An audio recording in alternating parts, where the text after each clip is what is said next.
Sí, gracias, señor presidente. Bien, nosotros no podemos recibir esta invitación a la cultura del diálogo por parte del Partido Socialista más que con una sonrisa sarcástica. Es decir, a nosotros en esta legislatura se nos ha aplicado un implacable cordón sanitario. Ni una sola de nuestras cientos de propuestas ha sido votada favorablemente por el Partido Socialista o cualquier otro de los partidos de la coalición de gobierno, del bloque de gobierno. Pero no solamente eso, es que constantemente somos insultados, somos demonizados, se nos llama xenófobos, se nos llama racistas, se nos llama homófobos, machistas. Nos ocurrió precisamente ayer, en la Comisión de Cultura, presentamos una PNL que reivindicaba la figura histórica de Juan Latino. Es la primera persona de raza negra en publicar un libro en Europa en el siglo XVI.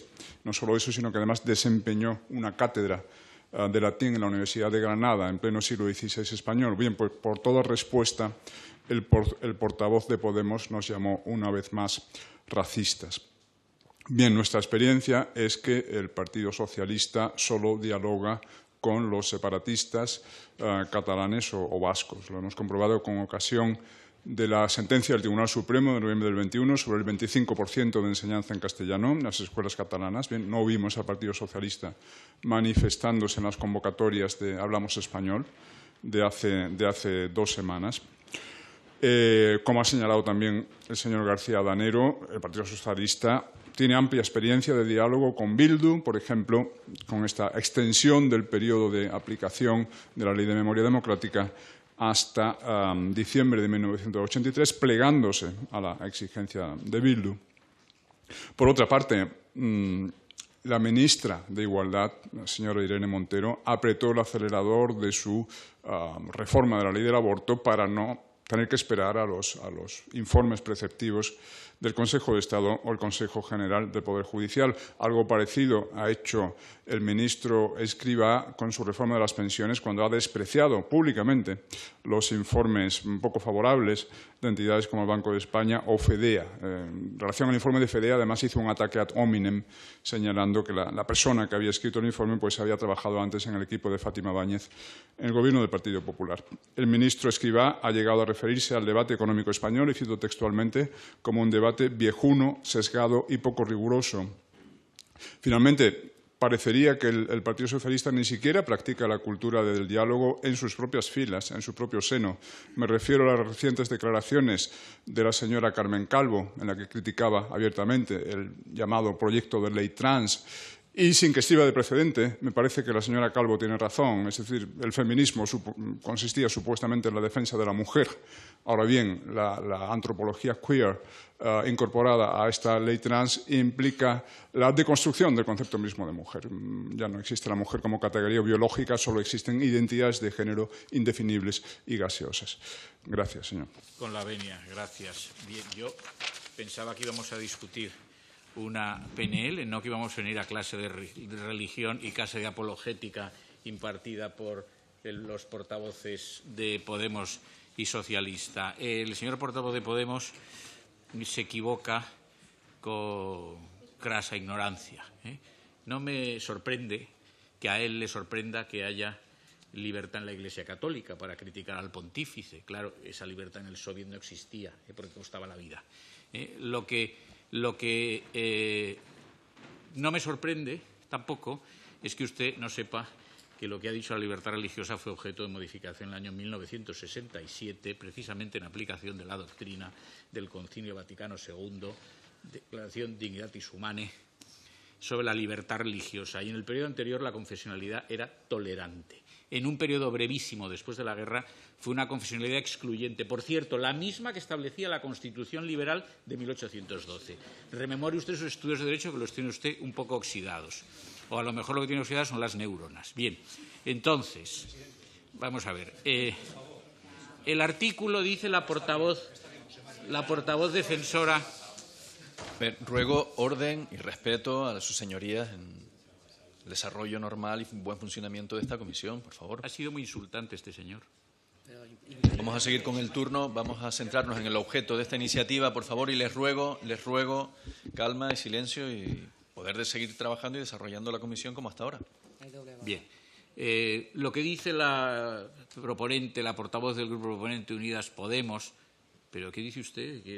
De que no se tutela la falta de creencias o la no creencia. Lea usted el artículo 1.1a de la vigente Ley Orgánica de Libertad Religiosa. Por cierto, la primera ley que desarrolla un derecho fundamental que no tuvo ningún voto en contra en 1980 cuando se aprobó en esta Cámara, ni siquiera del Partido Comunista de España. Se lo recuerdo a usted.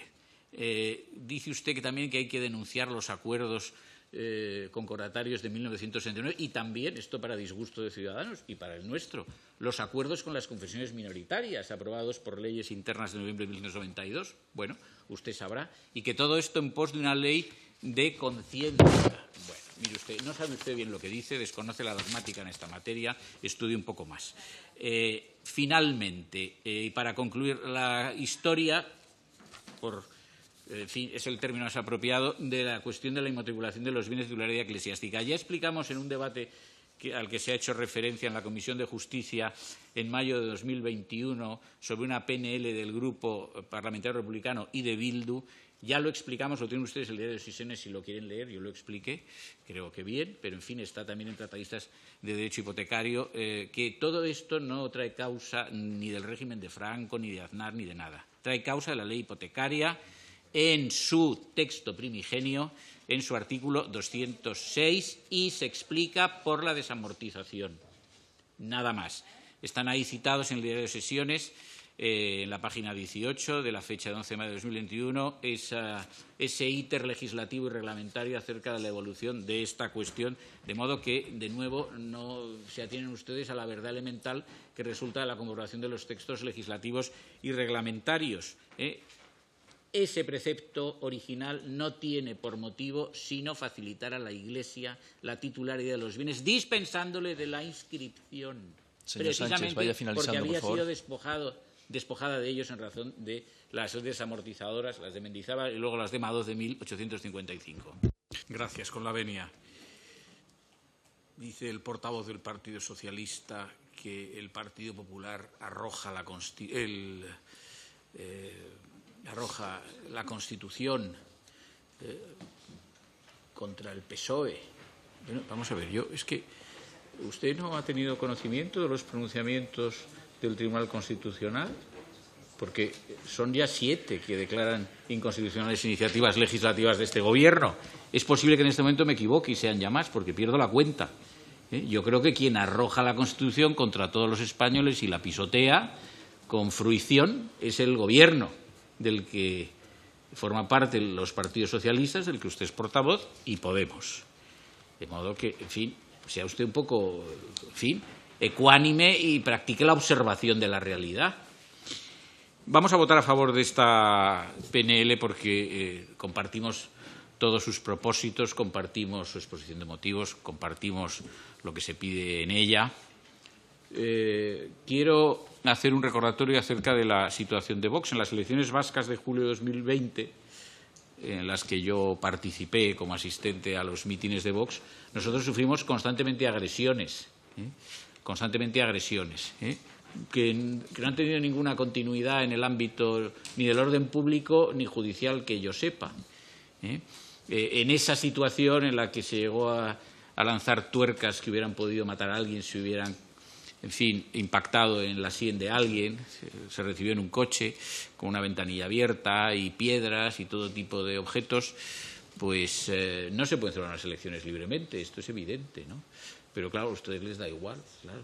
Esto no es importante, no es importante.